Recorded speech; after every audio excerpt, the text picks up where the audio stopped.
नहीं, मैं सियासी पार्टी तो नहीं बना रहा।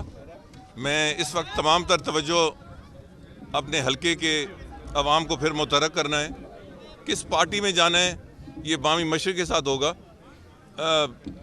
पीटीआई के बारे में जैसे मैंने अभी थोड़ा सा जिक्र भी किया, इमरान खान से मेरी ज़ाती दोस्ती भी है, तल्लक भी है और एक बहुत बड़े एहतराम का रिश्ता भी है। नून लीग में मैं बड़े अरसे से रहा हूँ, मेरा उनसे भी बहुत ज़्यादा रब्ता है। मगर इस वक्त तो मैं अपने हलके के अवाम के पास अपनी खिदमत के एवज़ हाज़िर हुआ हूँ। उसके बाद इनसे मशरे के साथ किसी पार्टी को शामिल होंगे। नून लीग से भी आप राब्ते में, आपने अभी कहा पीटीआई से भी कोई राब्ता है आपका? जी बिल्कुल है, बिल्कुल। नहीं, आप ये कह रहे हैं कि मशरे के बाद आप किसी सियासी जमात में जाएंगे? मगर ये टाइमिंग कौन सी कि इलेक्शन से पहले होगा या इलेक्शन के बाद, ये इसका भी फैसला नहीं किया। क्या ऐसा भी हो सकता है कि आप आज़ाद लड़ें? बिल्कुल ही हो सकता है, बिल्कुल हो सकता है। अच्छा सर, ये बताइएगा कि फौज पर बड़ी तनकीद हो चुकी है पिछले दिनों में, कहा जा रहा है कि अब न्यूट्रल हो गए हैं। अब कुछ सियासतदान ये कह रहे हैं कि गेट नंबर 4 मुकम्मल तौर पर बंद हो गया है। अब ये बताइएगा कि अभी फौज जो है बिल्कुल हमारी न्यूट्रल है, जो नज़र आ रहा है, जो भी सूरत है, आप क्या समझते हैं कि जो माजी में जो कुछ रहा है किरदार फौज का और जो अब हालात जा रहे हैं, उसमें इदारों को आइंदा क्या करना चाहिए इलेक्शन के दौरान ख़ास तौर पे? और आप क्या समझते हैं कि आइंदा जो आने वाला इलेक्शन है, कुछ लोग कह रहे हैं बड़ा खूनी इलेक्शन होगा, आप किस नज़र से देख रहे हैं? नहीं, मैं नहीं समझता कि खूनी इलेक्शन होगा, ये मेरा मौक़िफ़ है। अल्लाह ताला खैर करे। इलेक्शन हमेशा बहुत सारी जो सख्तियाँ हैं उसको डिफ्यूज़ कर देता है। मगर जहाँ तक फ़ौज का ताल्लुक है, मेरा ख्याल है कि अगर उन्होंने एक अच्छा कदम उठाया है तो हमें उसको वेलकम करना चाहिए, बजाय इसके कि हम उसमें कोई ढूंढें कि इसमें ये कमी या ये बेशी है। ये अच्छी चीज़ है, फ़ौज को अपना काम करना चाहिए और सियासतदानों को अपना काम करना चाहिए। सर, पंजाब असेंबली के बारे में थोड़ा सा बताया कि जो पंजाब असेंबली में पिछले 2-4 दिनों में हुआ है, उस हवाले से आप अपना क्या मौक़िफ़ देंगे? मैं जानबूझकर ज़रा कौमी सियासत के बारे में भी बात नहीं कर रहा। मैं अपने हलके पर अपनी तमाम तवज्जो मरकूज़ रख रहा हूँ और इंशाल्लाह आप देखेंगे कि मैंने अपने तूल व अर्ज़ हलकों में मैं दौरे भी कर रहा हूँ और करूँगा इंशाल्लाह। मगर पंजाब में जो कुछ हो रहा है, मैं बहुत कुछ कह सकता हूँ, अगर मुझे इससे फ़िलहाल दूर ही रखें तो मेहरबानी होगी। अच्छा सर, जो एहतसाब चल रहा है, कुछ ये कहा जा रहा है कि पॉलिटिशियन का मज़ीद एहतसाब होना चाहिए। बहुत सी चीज़ें सामने आ रही है, कहीं पर घड़ी चोरी का वाक़यात में घड़ी चोरी के जो है चीज़ें सामने आ रही है कि कुछ। आप ये बताइए कि इलेक्शन से पहले आप समझते हैं कि मुकम्मल तौर पर एहतसाब हो और ये सब कुछ निखर के सामने है ताकि आइंदा जो इलेक्शन हो मज़ीद उसमें ट्रांसपेरेंट हो जाए? आप मुझे घेर रहे हैं बहुत से मुश्किल सवालों में। मैंने तो ये सुना है कि जब से हम पैदा हुए हैं, मैंने यही सुना है, या जब से हम जी शऊर हुए हैं, हमने ये सुना है कि एहतसाब हो रहा है। मगर जब एहतसाब होता है तो एक तरफ़ा होता है। तो मुझे नहीं पता कि अब किस किस्म का एहतसाब होगा, मगर जब भी हो वो मुल्क के लिए अच्छी बात है। एक सीनियर सियासतदान होने के नाते सर इतना तो बता दें कि अगर पंजाब असम्बली और केपी के डिज़ाल्व हो गई है तो इलेक्शन सूबाई असम्बलियों के होने चाहिए या सारे मुश्तरका होने चाहिए? नहीं, अगर ये तो मेरा ख्याल है कि इसमें सियासी जवाब की तो गुंजाइश नहीं है। अगर ये सूरत बनती है तो फिर तो एक आइनी मसला है कि उनके इलेक्शन पहले होंगे। सर, आखिरी सवाल है, अदलिया को आप क्या समझते हैं कि जो हालात जा रहे हैं, तमाम जो मामलात होते हैं असेंबली में, जो कुछ होता है वो जाकर अदालत में मामला पहुंच जाता है, तो अदलिया का क्या किरदार होना चाहिए? मैं इस पर क्या कह सकता हूँ। अब मुझे मौक़िफ़ है, अल्लाह ताला खैर करे। इलेक्शन हमेशा बहुत सारी जो सख्तियाँ हैं उसको डिफ्यूज़ कर देता है। मगर जहाँ तक फ़ौज का ताल्लुक है, मेरा ख्याल है कि अगर उन्होंने एक अच्छा कदम उठाया है तो हमें उसको वेलकम करना चाहिए, बजाय इसके कि हम उसमें कोई ढूंढें कि इसमें ये कमी या ये बेशी है। ये अच्छी चीज़ है, फ़ौज को अपना काम करना चाहिए और सियासतदानों को अपना काम करना चाहिए। सर, पंजाब असेंबली के बारे में थोड़ा सा बताया कि जो पंजाब असेंबली में पिछले 2-4 दिनों में हुआ है, उस हवाले से आप अपना क्या मौक़िफ़ देंगे? मैं जानबूझकर ज़रा कौमी सियासत के बारे में भी बात नहीं कर रहा। मैं अपने हलके पर अपनी तमाम तवज्जो मरकूज़ रख रहा हूँ और इंशाल्लाह आप देखेंगे कि मैंने अपने तूल व अर्ज़ हलकों में मैं दौरे भी कर रहा हूँ और करूँगा इंशाल्लाह। मगर पंजाब में जो कुछ हो रहा है, मैं बहुत कुछ कह सकता हूँ, अगर मुझे इससे फ़िलहाल दूर ही रखें तो मेहरबानी होगी। अच्छा सर, जो एहतसाब चल रहा है, कुछ ये कहा जा रहा है कि पॉलिटिशियन का मज़ीद एहतसाब होना चाहिए। बहुत सी चीज़ें सामने आ रही है, कहीं पर घड़ी चोरी का वाक़यात में घड़ी चोरी के जो है चीज़ें सामने आ रही है कि कुछ। अब ये बताइए कि इलेक्शन से पहले आप समझते हैं कि मुकम्मल तौर पर एहतसाब हो और ये सब कुछ निखर के सामने है ताकि आइंदा जो इलेक्शन हो मजीद उसमें ट्रांसपेरेंट हो जाए? आप मुझे घेर रहे हैं बहुत से मुश्किल सवालों में।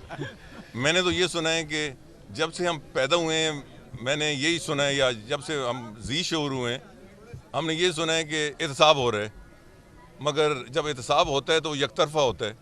तो मुझे नहीं पता कि अब किस किस्म का एहतसाब होगा, मगर जब भी हो वो मुल्क के लिए अच्छी बात है। एक सीनियर सियासतदान होने के नाते सर इतना तो बता रहे कि अगर पंजाब असम्बली और KP के डिज़ाल्व हो गई है तो इलेक्शन सूबाई असम्बलियों के होने चाहिए या सारे मुश्तरका होने चाहिए? नहीं, अगर ये तो मेरा ख्याल है कि इसमें सियासी जवाब की तो गुंजाइश नहीं है।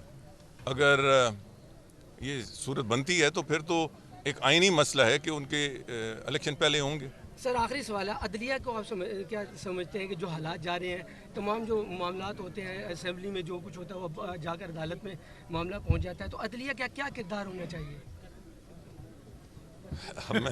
मैं इस पे क्या कह सकता हूँ, आप मुझे घेरे नहीं हैं।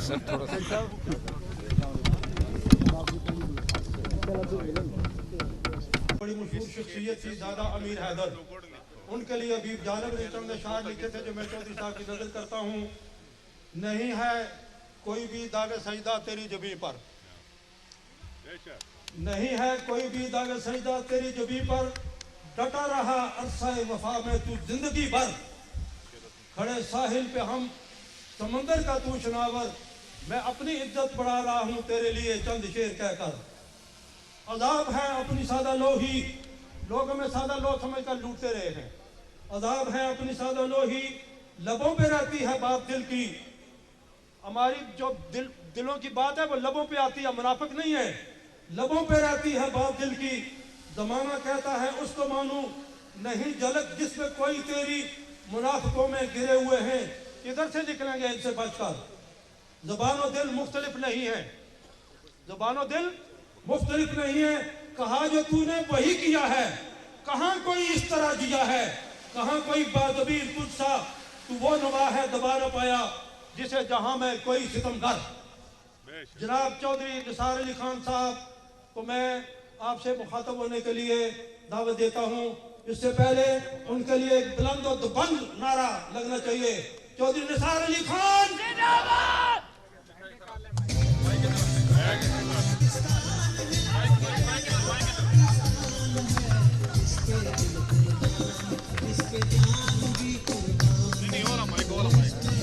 मोहतरम चौधरी निसार अली खान का बालियाना इस्तकबाल खड़े होकर नारों और तालियों की गूंज में किया जाए।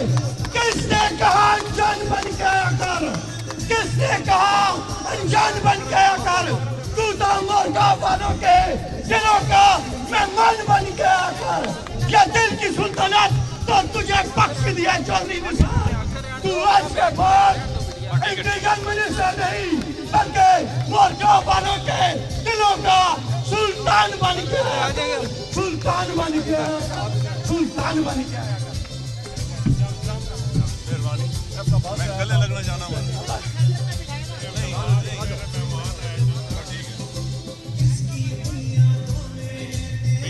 मीडिया नहीं, मीडिया ये बड़ा मीडिया पड़ा है सर।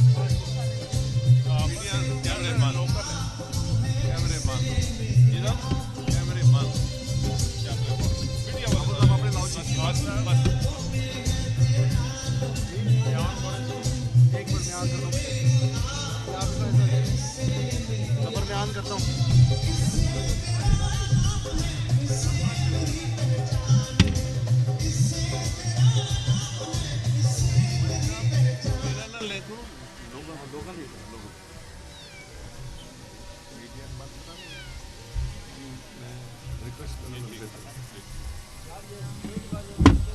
इसको हटाएं यार, इसको हटाएं।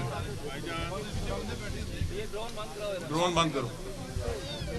ये ड्रोन बंद करो भाई।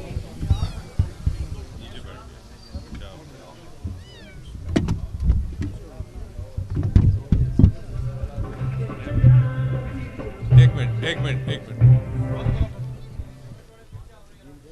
मैं मीडिया के दोस्तों का इंतहाई शुक्रगुजार हूँ। मगर मैं अभी तक बाकायदा मीडिया से इंटरेक्ट नहीं करता, इसलिए मेरी रिक्वेस्ट है कि आप बेशक फ़ोटो ले लें।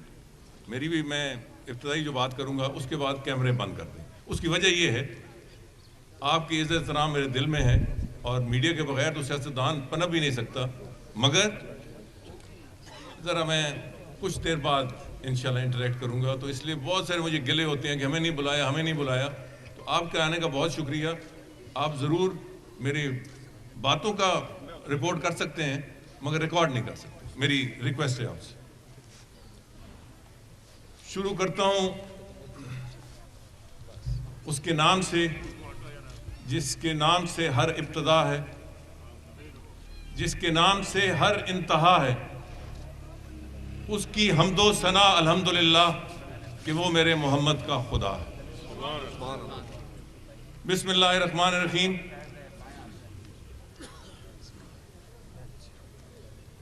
काबिल एहतराम जनाब जमील खान साहब,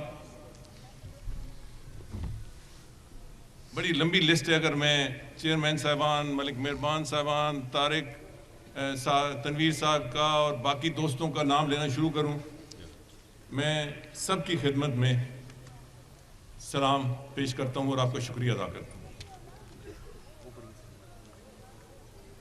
आज मुर्गा को मैंने चुना अपनी सियासी जो